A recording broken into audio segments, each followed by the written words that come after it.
lá para a live. Então, acho que começou, né? Então, boa noite. Estamos voltando aqui, deu uma zica. Você está viajando ali na web.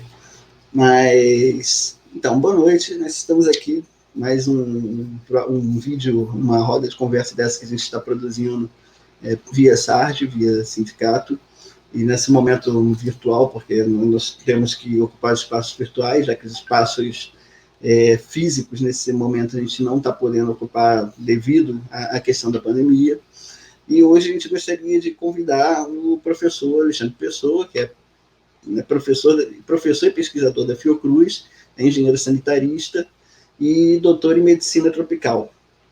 E ele vai trazer para nós um pouco, acredito, de elucidar um pouco para nós essas questões que são muito caras à nossa profissão e à nossa pauta nesse momento, que envolve essa luta de saúde coletiva, envolve a luta de saneamento básico e ambiental, que eu acho que é uma coisa que o professor vai trazer para nós aqui de muito importante, essas diferenças, e que são lutas que estão sendo fundamentais nesse momento de pandemia, em que a cidade ela se torna o cerne, não é a cidade só não, mas os espaços e os territórios eles se tornam um cerne de combate. Não é mais uma categoria profissional, um espaço como um hospital que vai parar essa pandemia ou que vai nos tirar dessa situação, mas é todo o esforço coletivo global que vai desde o gari que está limpando a tua rua até os maiores pesquisadores de fármacos do mundo que vão ter que nos tirar dessa situação, né?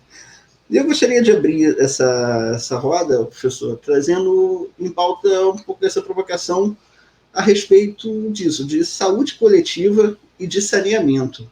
Eu queria que você apresentasse para a gente um pouco do aprofundamento que tem dentro disso, sabendo que é uma pauta que para os arquitetos ela é sempre uma pauta cara, às vezes ela é mal vista, porque a gente tende a linkar o saneamento ao sanitarismo higienista, que fez alguns processos de exclusão dentro das cidades, e então a gente tem assim, uma dificuldade em lidar com isso. Então, eu gostaria que você trouxesse para a gente um pouco do que está dentro desse campo hoje, das complexidades das lutas, e de como a gente pode se inserir e participar desse processo. Ok. Está me ouvindo bem? Sim, sim. Maravilha. Então, Rodrigo, eu gostaria de agradecer muito ao convite, ao Sindicato dos Arquitetos e Urbanistas no Rio de Janeiro. Eu acho que nós precisamos ampliar cada vez mais o debate do saneamento, e eu já gostaria de colocar desde o início na perspectiva dos direitos humanos, né? Hoje, por coincidência, olha que oportuno, hoje é dia 5 de maio, é o Dia Mundial da Higienização das Mãos, da limpeza das mãos. 5 de maio é porque remete aos 5 dedos das mãos. E maio porque é o 5º mês do ano. Esse é uma data comemorativa a nível mundial. Ela, inclusive, aqui no Brasil, o Ministério da Saúde sempre desenvolve ações no sentido de colocar a importância da limpeza das mãos como uma barreira sanitária importante para evitar a transmissão de diversas doenças. E aí não é somente vírus, são as viroses, bactérias, protozoários, as parasitas intestinais, enfim. Dia Mundial da Água é o dia de hoje. Relembrando que as autoridades públicas nacionais e a própria Organização Mundial da Saúde, a Fundação Oswaldo Cruz, da qual eu sou o professor da Escola Politécnica de Saúde, Joaquim Venâncio, o que ela nos orienta? Eu acho que tem 3 ações aí que elas continuam sendo estratégicas, tanto para as políticas públicas quanto pelas ações coletivas e individuais. Primeiro, o isolamento social. O isolamento social, ele é fundamental, está sendo público e notório, no sentido de diminuir a velocidade da transmissão das doenças. Depois eu quero falar um pouco sobre essa questão da velocidade da disseminação, que isso para nós é estratégico. Então, primeiro, a questão do isolamento social. O segundo componente muito importante, que é uma barreira sanitária, que é o uso de máscara, tá certo?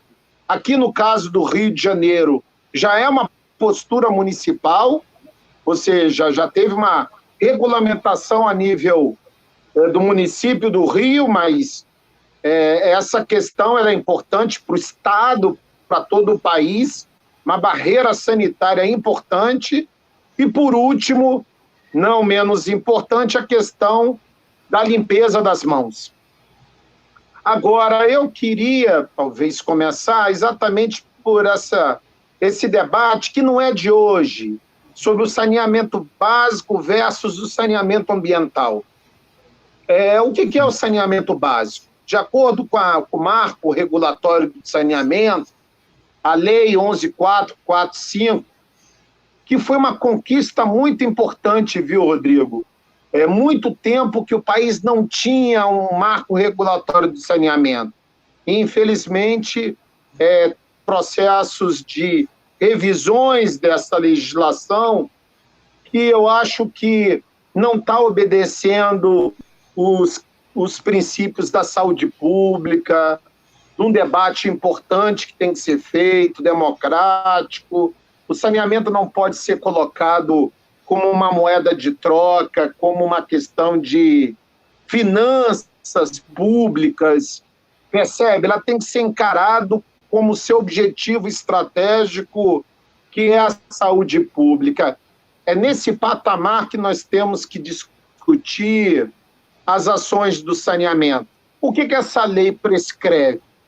Que o saneamento são 4 componentes: abastecimento de água, esgotamento sanitário, manejo de resíduos sólidos e manejo de águas pluviais, as águas de chuva. Isso é o que a lei considera como componentes. Mas a lei ela também tem um princípio muito importante, que ela estabelece a relação com as outras políticas. Política de uso e ocupação do solo, política de geração de renda, políticas habitacionais, percebe? Não é como se fosse componente na lei.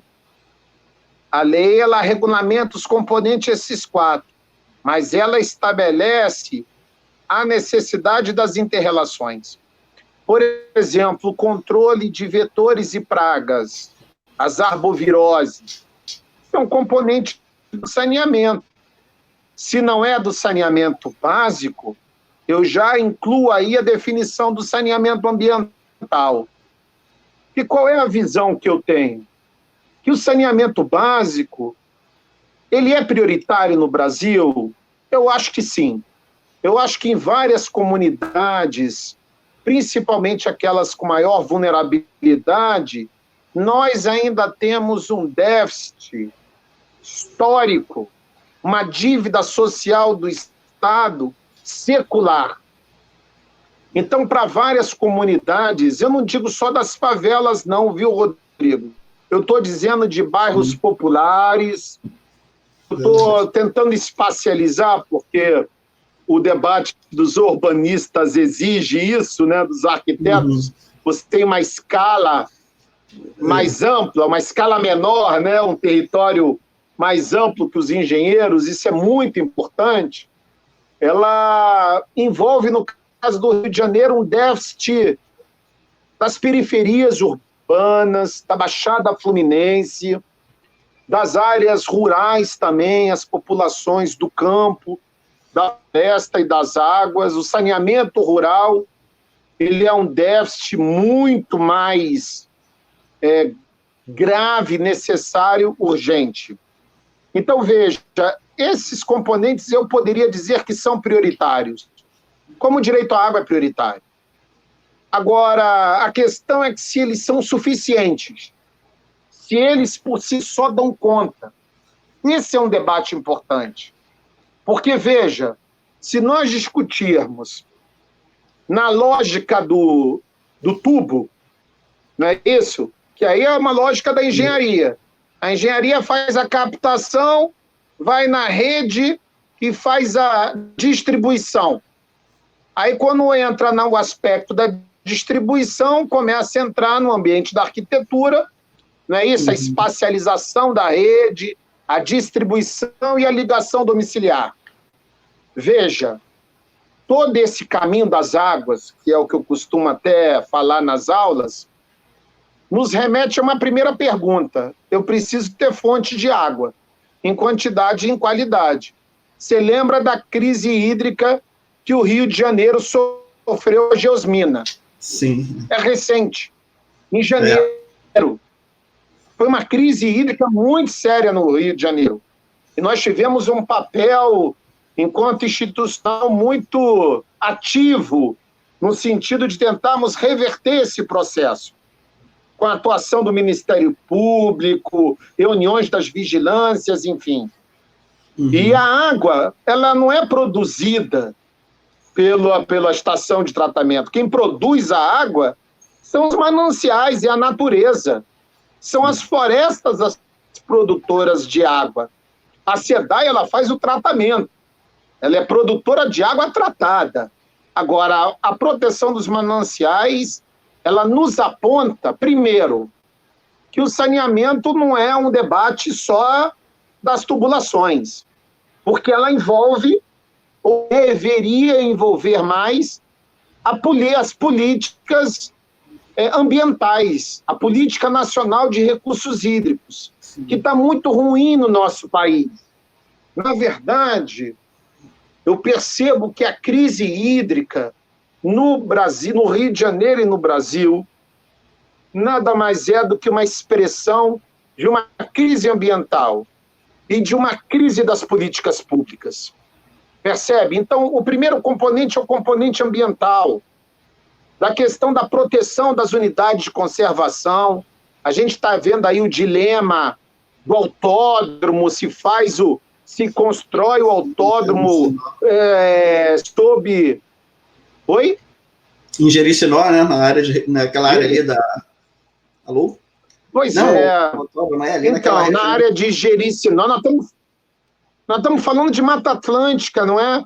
Ou seja, qual é o custo ambiental que você tem ao fazer um autódromo no estado do Rio de Janeiro? Esse é o caminho, entende? Então, assim, a gente tem que falar da Amazônia, a gente tem que falar do Cerrado. A crise hídrica tem uma escala de biomas, mas nós temos que falar da nossa cidade. E a Mata Atlântica, ela corre riscos, inclusive de revisão de legislação, agora em curso, que quer flexibilizar essa legislação. E aí, óbvio que a fonte de água, ela é comprometida. Agora, eu acho que esse debate, ele precisa muito da arquitetura. Eu lembro que na época da UERJ, eu me formei na UERJ, a minha referência da arquitetura era o professor Toledo, uma grande referência da arquitetura nacional. Ele fez o PAC da Rocinha, não é isso? O plano diretor do PAC da Rocinha, que depois sofreu uma grande, infelizmente, alteração por parte da prefeitura. Foi um processo muito rico que o Toledo participou, e está na memória dos arquitetos, dos urbanistas. E esse debate ele envolve muito o uso e ocupação dos solos. E se a nossa perspectiva é a saúde pública, então nós precisamos da intersetorialidade. Então eu vou arriscar dizer que o debate do saneamento ambiental não é propriedade nem somente dos engenheiros e nem somente dos arquitetos e urbanistas. ele envolve o setor da área ambiental, o setor da saúde. Quem é que faz a vigilância da qualidade da água? É a vigilância em saúde, o Vigiágua. As vigilâncias na instância municipal e estadual. Não é só a concessionária. Concessionária é uma etapa do processo. Então, essa visão de saneamento ambiental mais ampliada, eu entendo que ela é fundamental. Por exemplo, a educação ambiental, ela não está no saneamento básico. Ela é uma ação estruturante. O saneamento não pode ser considerado somente obras. E se você me perguntar, Rodrigo, de onde vem isso, eu vou dizer que isso vem de muito tempo, porque historicamente o saneamento passou a ser de domínio dos engenheiros e arquitetos. Eu não sou contra esse domínio, só que eu acho que esse domínio exige de nós, técnicos, uma ampliação de visão, uma ampliação do paradigma, para a gente realmente superar as limitações das nossas profissões e encararmos de uma visão mais integral na relação com as políticas públicas de uma forma geral. Por exemplo, saneamento gera renda. Como se fala isso, né? Só fala saneamento como prevenção de doenças. Então, saneamento é custo. Mas se eu coloco que ela gera renda, aproveitamento de água, uso racional da água, tecnologias sociais, que a arquitetura e a engenharia está avançando muito nesse campo, então eu vou dizer que saneamento não é só prevenção de doença, ela é promotora de territórios saudáveis e sustentáveis. Eu acho que essa concepção nós temos que não somente inserir nos nossos projetos, como nós temos que insistir nas políticas públicas, principalmente num momento tão grave que nós estamos vivendo, que é a pandemia do novo coronavírus, que desde já, em respeito à saúde da população, não pode ser encarado como uma gripezinha. E isso é um ponto que a gente chega que considero crucial, né? Porque a crise atual ela não é uma crise só social, só econômica, só política, é uma crise já humanitária, porque a gente tem, na verdade, massas de pessoas morrendo por causa desse sistema que não vai suportar em país nenhum. E no nosso caso, acho que o processo de desigualdade e segregação que se constituiu esse país piora esse encaixe. E isso leva a gente acho que a pensar uma coisa importante, porque nessa semana, se não me engano, foi ontem ou hoje, a Fiocruz lançou um documento alertando para o processo de interiorização da doença. E esse processo, me parece, inclusive, isso é extremamente alarmante, porque o interior, além de... ele não tem, às vezes, nem aquela estrutura de suporte hospitalar que pode sustentar os problemas maiores que essa doença traz. O Rio, São Paulo já está sofrendo isso com colapso hospitalar. Eu imagino como é que fica o interior. E eu queria que comentasse a respeito desse processo de interiorização do corona e essa relação de saúde, porque aí a gente está discutindo já uma lógica de território, de espaço numa outra escala que a gente trabalha também, atua, e dentro desse índice de saúde coletiva. Como é que você está vendo isso? O que você pode nos dizer sobre? Esse assunto da interiorização, do avanço da pandemia, ele é muito importante. E, de fato, a Fundação Oswaldo Cruz, ela apresentou um estudo importante que saiu na grande mídia, saiu no Jornal Nacional, em diversas mídias, jornais, sobre os estudos do ICICT. O ICICT é o Instituto de Comunicação e Informação em Saúde. É uma unidade, a Fiocruz tem uma unidade específica só de informação em saúde. Óbvio que as outras unidades também têm, a Escola Nacional de Saúde Pública, a minha escola, a Escola Politécnica de Saúde Joaquim Venâncio, mas o ICICT, ele tem uma potência muito importante, trabalha com banco de dados de grande porte, e eles fizeram, obviamente, na perspectiva da epidemiologia, da geografia da saúde, olha só como é que as disciplinas, Rodrigo, vão dialogando entre si, tá certo? Então você tem os sanitaristas, a geografia da saúde, você tem a necessidade da espacialização, uma análise espaço-temporal da dinâmica das doenças. E o que o último relatório do ICICT, ele apresentou? Ele apresentou no dia 28 de abril, recente agora. Eles produzem relatórios quinzenalmente, acompanhando a dinâmica da doença. É em tempo real, tá certo? Então, eles identificaram, primeiro, que de fato é alarmante a disseminação da doença no Brasil.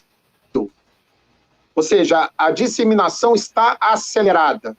A doença, ela duplica a cada 5 dias. Isso é uma velocidade, uma tendência de curva muito acelerada. A última semana deu 7 dias e o número de pessoas com a notificação, né, com as doenças, com os exames que comprovaram a doença, a gente sabe do problema grave da subnotificação, gravíssimo, mas nós temos que trabalhar com números. Ou seja, já identifica em termos de óbitos, não de número de casos, de óbitos, de morte, dobrando a cada 5 dias. Na última semana, foi 7 dias do relatório, mas a média ainda continua com 5. Essa velocidade é muito acelerada. E o outro componente, além disso, do estudo da subnotificação, e o terceiro componente que eu queria destacar, é esse que você falou da interiorização. Porque, veja, é evidente, está claro que essa doença ela se deu mais pela classe alta, inicialmente, entrando pelo litoral, não é? E pelas grandes cidades. Não é isso? O surto começou por aí. Agora é fundamental avaliar a tendência de crescimento e para onde ela cresce. E aí o estudo mostra claramente como a doença está avançando nas cidades de médio e pequeno porte. Só para você ter ideia, vou ler aqui para vocês. Os municípios com mais de 100 mil habitantes, mais de 100 mil, praticamente todos já têm casos de doença. Casos. Não é óbito, é casos. Nos municípios entre 50 e 100 mil habitantes, 79%. Olha só o percentual de municípios. 44% entre 20 e 50 mil. Aí são pequenos municípios. 44%. E se você considerar entre 10 e 20 mil habitantes, 22%. E abaixo de 10 mil, as menores cidades, 10%. Quando você for ver esse relatório novamente atualizado, indo no Monitora Covid-19, tudo junto. Você digitando Monitora Covid-19, você tem acesso aos mapas e aos relatórios. Porque, Rodrigo, o relatório é bom, porque ele apresenta os mapas e interpreta os resultados. Então, é possível que a população, de uma forma geral, primeira, tenha o acesso à informação, porque isso é direito, tá certo? A Fundação Oswaldo Cruz tem uma atenção muito grande com a questão do acesso à informação, porque a informação qualificada, ela é fundamental como instrumento de proteção à saúde. Então, o caminho não adianta ficar vendo na internet fake e se perdendo nesse mundo. Você tem fontes do Ministério da Saúde, das instituições de pesquisa, das universidades. Eu quero destacar aqui o importante papel da UFRJ, que eu dei aula na Faculdade de Arquitetura, lá como professor substituto, da UERJ, que eu fui aluno, o papel do Hospital Pedro Ernesto, Percebe? Então, assim, essas informações precisam ser atualizadas e dadas com critério. E ela mostra de forma inequívoca que a doença está avançando para o interior. E qual é o problema disso? Eu quero só resumir, para não me estender muito, 2 aspectos. Com relação à atenção à saúde, à assistência. Tá certo? Primeiro, os centros urbanos já estão nos seus limites de leitos hospitalares, correto? É uma corrida contra o tempo. Você tem grandes centros que a população está indo para os hospitais do interior em busca de vagas. Então, na medida que a população das cidades de médio porte e pequeno porte contraírem a doença e contraírem o vírus, a infecção, e desenvolverem os casos mais graves que exigirem unidade de assistência de saúde, com a complexidade dos leitos hospitalares que exige. Essa cidade de pequeno e médio porte não tem a retaguarda necessária para os estabelecimentos assistenciais de saúde. E eles não conseguirão atendimento nos centros urbanos que já estão saturados. Então, veja, isso é algo muito grave. E o que cabe a nós, sanitaristas? E eu coloco, inclusive, os arquitetos sanitaristas, que é uma categoria importante. Nós temos que ir na frente da doença. A nossa ação tem que ser mais rápida. E, novamente, volta o debate da água. Porque aí tem um debate de qual é o déficit de saneamento nas áreas rurais. Porque se a limpeza das mãos é uma barreira sanitária, e se aquela população não tiver água? Acesso à água. Porque, veja bem, tem uma informação que é muito comum. 33% dos domicílios da área rural não tem rede coletora, rede de abastecimento de água. 33% da população. Eu estou falando rede de abastecimento. Mas ainda bem que tem cisterna de água de chuva, ainda bem que tem poços adequados, subterrâneo, tem alternativas. Então, esse número não mostra necessariamente o nível de gravidade. Eu gosto de usar um outro número. 2.300.000 brasileiros não têm banheiro em casa. Eu quero entrar no debate do saneamento domiciliar. 2.300.000 habitantes não têm banheiro em casa.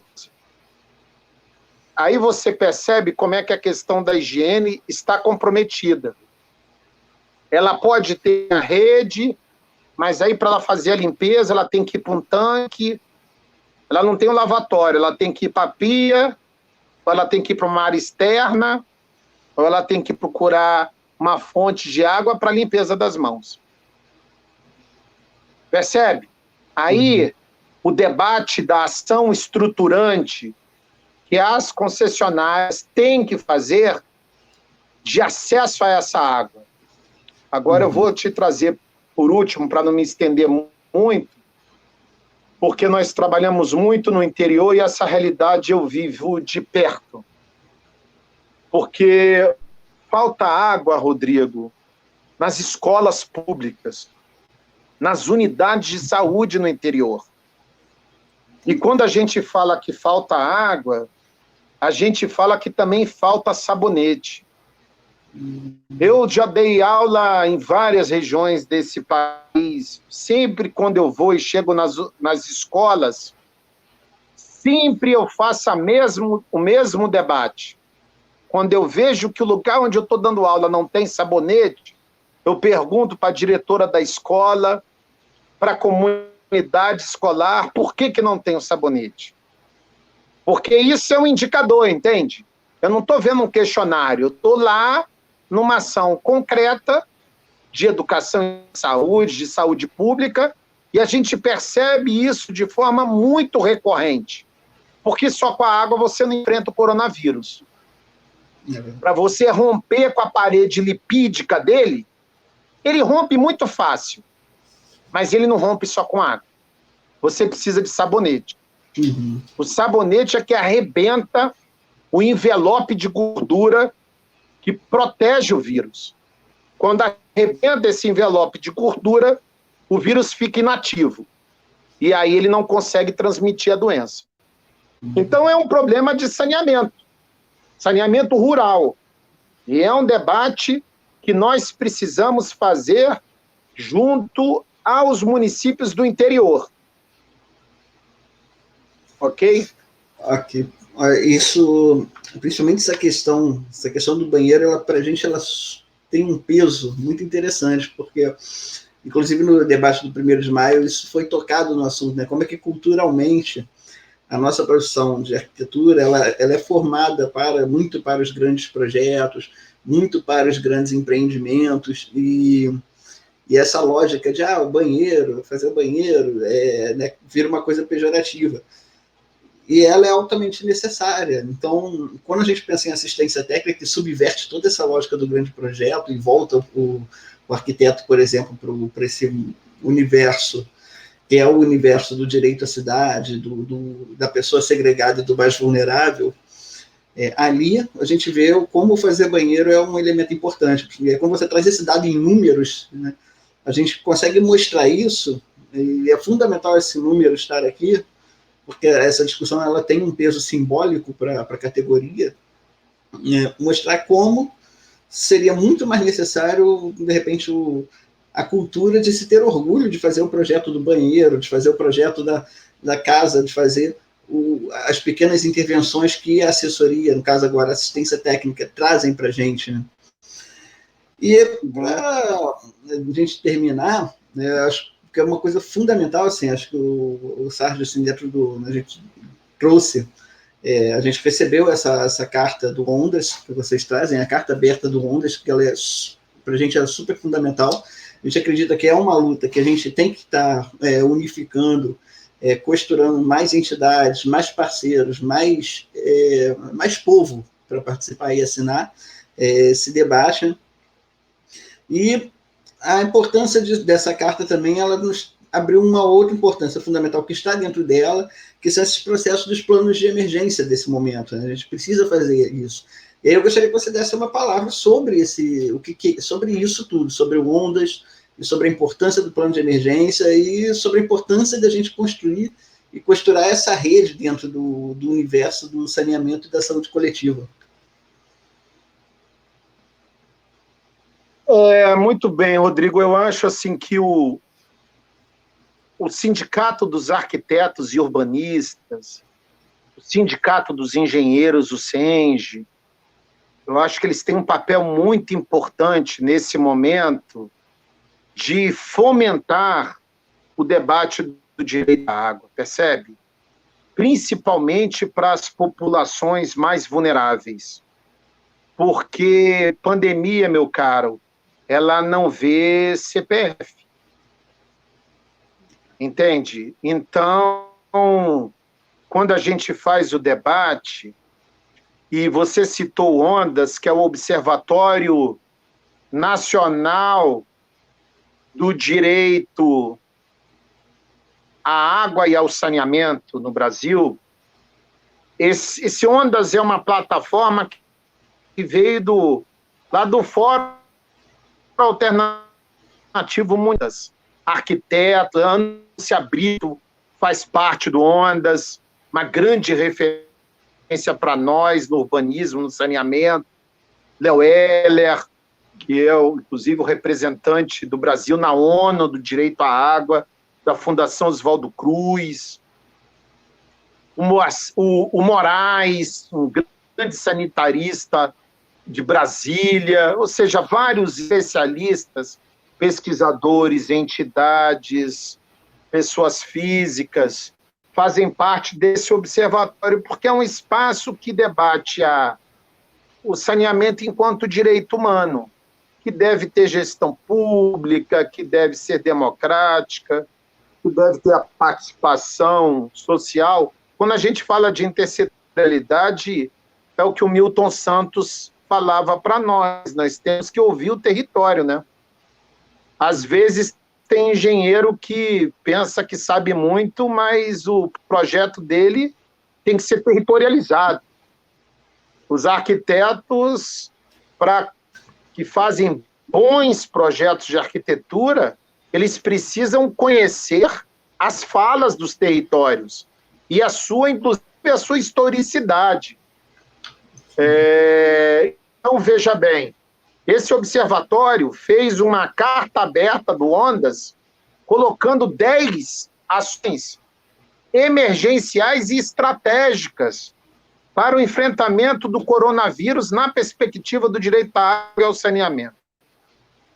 Rapaz, a carta está tão consistente e ela fala sobre o aspecto gerencial da questão de prorrogar o pagamento das contas de água, principalmente para as comunidades de baixa renda. É importante que o próprio IAB teve um papel importante junto à Defensoria Pública e ao Ministério Público, no sentido de não cobrar a conta de água para aquelas populações que têm tarifa social de baixa renda, entende? Aquelas localidades onde as populações têm uma renda muito baixa. Por que isso? Porque se você cortar a água, você condena a pessoa à morte pela pandemia. Então, antes da pandemia, o Ondas está cumprindo um papel estratégico e várias entidades estão assinando a carta. Inclusive, a própria Fundação Oswaldo Cruz assinou. Eu faço parte do Grupo Águas e Saneamento, nós analisamos o documento de forma detalhada e achamos importante recomendar para que a Fiocruz assinasse. Só que nós fomos mais além, nós achamos que essas ações emergenciais estratégicas têm que pertencer a um plano de contingência e emergência. Percebe? Esse plano tem que ser executado por quem? Pelas concessionárias, pelas prestadoras de serviço público de saneamento. Precisam ter apoio das instâncias federal, poder público federal, estadual e municipal, para que as concessionárias tenham recursos financeiros para as ações emergenciais. Você quer ver uma questão? A SEDAI sabe onde é que tem falta d'água? E aí essa falta chega, que tem que ter ações emergenciais para isso, carro-pipa, reservatório, bica. Nós estamos falando de salvar a vida das pessoas. Como também aquela rede que o fornecimento de água não é contínuo. Ele é intermitente, aí a água falta 1, 2 dias, 3 dias, só que a pessoa precisa limpar a mão todo dia. Tá certo? Sempre quando chega em casa, tem que tomar banho, tem que lavar as mãos. Então, assim, essa questão ela é fundamental. Então, Ministério Público, Defensoria Pública, assessorias técnicas, o IAB, conseguiram alguns avanços nesse sentido. A Fiocruz está, inclusive, assessorando o Ministério Público agora, no sentido de fortalecer a instauração de um plano de contingência e emergência da SEDAI. Entende? Com ações emergenciais e estratégicas. Eu acho que isso todos nós temos que nos somar. Eu acho que os sindicatos, as entidades todas têm que... Já houve uma primeira análise do mérito, né? Já foi a juízo, perdeu numa primeira instância e a Defensoria e o Ministério recorreu com novas argumentações, muito bem subsidiado o documento. Então, veja, qual é o desafio colocado? Que ele é um debate de fundo. Em tempos de pandemia, em mercadoria, Percebe, Rodrigo? Porque se a SEDAI fizer um plano somente para atender os usuários ativos, aquele que tem o hidrômetro, as comunidades que não têm hidrômetro vão se contaminar, que tem as ligações clandestinas vão se contaminar, a pessoa que não tem água vai se contaminar e vai mentir para os outros. Por isso que eu estou dizendo, a racionalidade não é da rentabilidade, não é do fluxo de caixa nesse momento. A racionalidade é sanitária. Então, nesse momento, eu acredito que a SEDAI, eu acredito que a Justiça possa ouvir esse apelo, desse recurso do Ministério Público, das instituições acadêmicas, de pesquisa, as entidades, de a gente consiga um bom plano de emergência, porque isso significa salvar vidas para toda a população. É para os seus trabalhadores, os trabalhadores das concessionárias também, é para a população que paga a sua água e é para toda a população. Os asilos, os presídios, os moradores de rua, que no direito humano à água a gente chama todas as esferas da vida. Se a gente conseguir isso, Rodrigo, o saneamento vai dar uma contribuição muito importante para o enfrentamento do coronavírus, porque ela vai estar junto com a saúde pública. E aí a engenharia e a arquitetura vão mostrar a sua potência como elementos estratégicos na intervenção urbana, na área rural, na urbanidade e no direito à cidade, seja ela de grande, médio ou pequeno porte. Ok? Ok. Muito obrigado, Alexandre. E é isso, né, professor? A água, essa é a chave. A gente lê a água, a questão da água, como um direito humano, e não lê a questão da água como mercadoria, que é um dos grandes... A água é um grande filão de ouro desses grandes poderes de capital, desses grandes poderes financeiros. Mas ela é a vida, né? Ela é o que garante a vida. E eu acredito que a grande paradigma que a gente tem que trabalhar a partir de agora são esses elementos que são a garantia da vida. Eles têm que ser um direito comum, um direito a todos, assim, um direito humano, nesse sentido, né? Então, muito obrigado pela palavra, por esse momento de elucidação. É sempre muito importante para a gente conseguir fazer essas conexões com outras categorias profissionais, com outros profissionais, com outros pensadores, com outros pensamentos, para a gente poder fazer essa costura de um novo mundo comum, mais coletivo aí para a gente. Muito obrigado, professor Alexandre, pessoa da Fiocruz. Estamos aqui.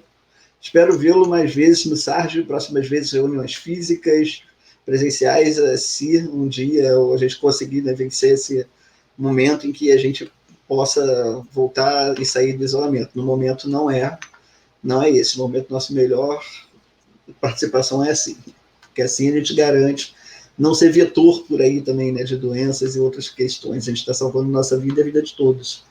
Muito obrigado. Você dar palavras finais aí para a gente... Com certeza, Rodrigo. Eu gostaria de agradecer muito a você, viu, pelo convite, ao Sindicato dos Arquitetos e Urbanistas, que tem um papel estratégico. Nós temos que unir todos os esforços nesse sentido. Eu termino fazendo um pedido.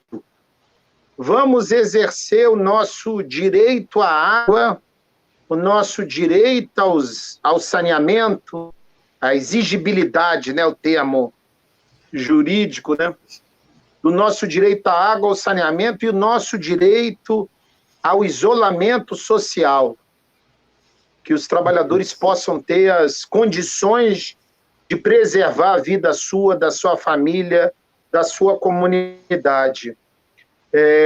Fiquem em casa e vamos conseguir não somente superar essa fase muito difícil para nós, mas vamos ver qual é o legado que nós vamos ter para o saneamento e para a saúde pública no nosso país. E, óbvio, enquanto Fiocruz, eu sempre costumo falar da importância do fortalecimento de